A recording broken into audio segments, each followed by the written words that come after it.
Ó, empreender tem muita coisa chata.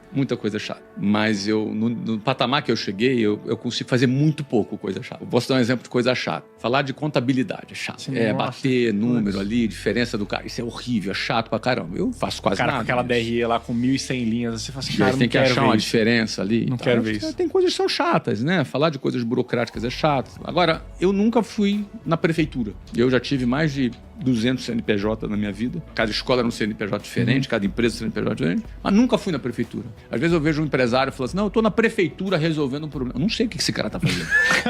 Empreendo há quase 30 anos e nunca fui na prefeitura. Entendeu? Nunca fui no banco. Não tô exagerando, senhores. Assim, tô falando como empresa. Vou lá no banco resolver um problema. Nunca fui no banco. Nunca fui numa ação trabalhista. Tá maluco? Vou lá gastar meu tempo lá pra discutir sei lá o quê? Nunca fui. Ou seja, mas não é que agora eu não fui. Quando eu comecei a empresa 30 anos atrás, duro, no cheque especial, eu não ia também. Porque eu sempre tentei filtrar meu tempo para fazer as coisas que me fazem bem e que mexem o ponteiro do negócio. E na prefeitura não mexe o ponteiro. Vender mais mexe o ponteiro. Né? E na ação trabalhista não mexe o ponteiro. Mas eu trabalhar numa campanha de marketing e contratar treinamento de pessoas, isso mexe o ponteiro. Tem muito empresário que eu acho que ele demora para despertar isso na cabeça dele. Porque negócio pequeno, poucos colaboradores, ele ainda acha que tem que fazer muita coisa porque o negócio é dele. Então ele acaba perdendo muito tempo com processos que ele não deveria perder. Da onde que veio lá atrás, lá, esse despertar? Não, cara, eu sempre foquei no que dava resultado, né?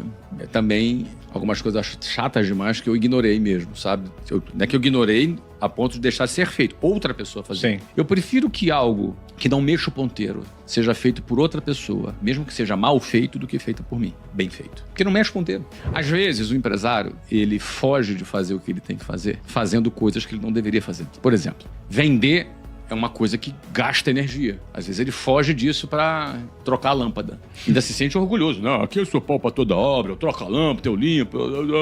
Não, cara. Você tem que fazer o que mexe o ponteiro. Tem que fazer o que vai dar mais lucro. Tem que fazer o que vai dar mais resultado no negócio. Vai fazer o negócio crescer mais.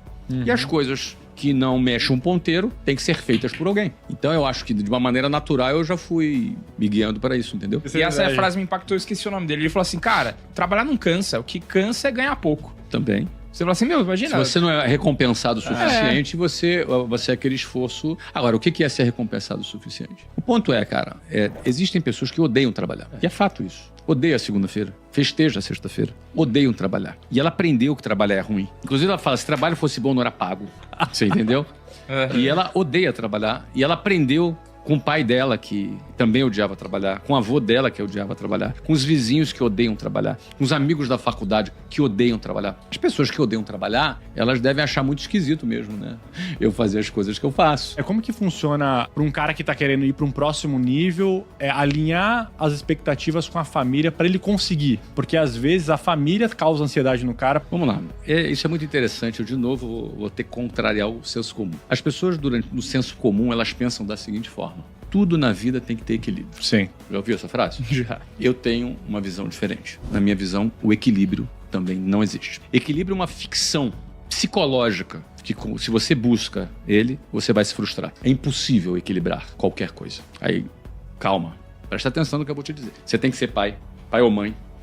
Você é filho, você é irmão, você é amigo, você é chefe, você trabalha numa empresa, enfim, você tem um papel num projeto social, numa igreja, qualquer coisa. Você faz conteúdo, você tem rede social, enfim. Quantos papéis nós temos na vida? Muitos, né? É impossível equilibrar. Se você for trabalhar para equilibrar, você vai se frustrar. Vai se frustrar. Porque as coisas vão acontecer, variáveis acontecem. Você vai ficar igual aquele cara que fica rodando pratinho. Já viu aquele cara que tem um pratinho? Sim.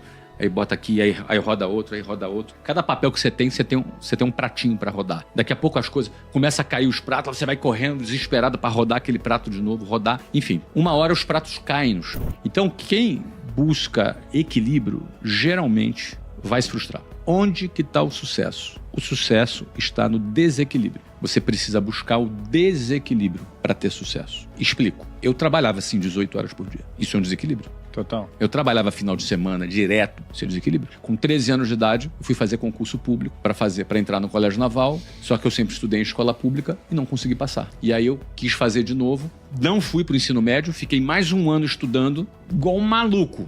Pegava 5 horas de trânsito, 6 horas na escola e 4 horas de estudo de segunda a sexta. Estudei muito. Tinha 14 anos. Cheguei no final do ano, não passei no concurso de novo. No ano seguinte, não fui pro ensino médio de novo, que era uma atrocidade na cabeça de um jovem. Tô perdendo um ano. Vou lá ralar pra estudar de novo, só que dessa vez, 5 horas ir e voltar de ônibus, 6 horas na escola. 4, 5 horas estudando de segunda a sexta e passei agora a estudar todos os sábados e domingos, com 15 anos. E pensava, pô, não posso falhar, minha mãe tá dando o salário inteiro dela nessa mensalidade. E aí eu passei. Foram 3 anos. Eu tive que provocar um desequilíbrio na minha vida para atingir a performance numa coisa que eu estava num nível muito abaixo. Eu era aluno de escola pública, não estava naquele nível. Eu tive que produzir um desequilíbrio. Ou seja, o sucesso, ele depende do desequilíbrio. E ele está no desequilíbrio. Agora, a grande questão é como produzir desequilíbrios na nossa vida sem destruir a nossa família. Como produzir desequilíbrios na nossa vida sem destruir as nossas relações. Sim. Que essa é a questão. Total. Esse é o ponto. Mas eu queria pontuar antes aqui a questão do desequilíbrio. A única forma não é através de buscar equilíbrio, porque isso é uma ilusão. É buscar uma conciliação. Ou seja, equilíbrio não, é conciliação sim. O que é conciliar? Conciliar é um acordo. Quando você tem um advogado numa audiência conciliatória, ele busca fazer um acordo entre as partes. Ou seja, nós somos uma parte dentre várias partes, vários papéis que temos. Então nós precisamos fazer um acordo com as outras partes. Quando esse acordo com as outras partes é feito, eu tenho as partes pacificadas, compreendendo o desequilíbrio que será produzido e compreendendo o benefício que todos ganharão do resultado desse desequilíbrio. Ou seja, tá lá, eu e minha mulher. Vocês deram o exemplo da Luciana lá. Então a gente teve que sentar. Em primeiro lugar, não era ela topando as minhas maluquices. As maluquices eram minhas e dela. Sim. Porque nós estávamos juntos na maluquice. Então, em primeiro lugar, eu trouxe a minha mulher pra maluquice. Então o projeto já não era mais meu. O projeto era nosso. E era nosso para que nós tivéssemos o benefício deste projeto. O que, portanto, nós entramos em acordo na realização, nos riscos que assumimos, na demanda de trabalho que a gente assumiu e fazemos isso de maneira feliz. Porque se eu estou acordado, se eu estou settled, se eu estou conciliado com as partes, e a parte mais importante nesse caso era a Luciana, aí beleza. Aí eu encontrei a paz. Não vai ficar uma pessoa me enchendo o saco. Você não tá em casa, você não chega, você tá trabalhando muito, você tá trabalhando demais, você não chega aqui. Por que esse tipo de reclamação acontece? Porque eu não teria tido a capacidade, a competência de trazê-la para dentro do meu projeto. Sim. E transformar daquele projeto que inicialmente era meu em nosso, e não fui capaz de fazer um acordo para que num determinado tempo eu produzisse um desequilíbrio, mas que depois, tanto eu quanto ela, iríamos colher os benefícios daquele desequilíbrio. Então é vender dentro de casa também. Opa, é venda? É venda? Vender dentro de casa também. É vai dar venda. certo. Mas venda em todo lugar. Isso mesmo, é venda. Você tem que vender o projeto. Não comprou o projeto? Não começo. Se eu não tenho comprado meu time, as partes todas. Hoje meu time é Luciana, é meus filhos, é todo mundo que está aí envolvido comigo. Então, se eu não tenho essas partes compradas, eu nem começo. Não me atrevo a começar. Não começo.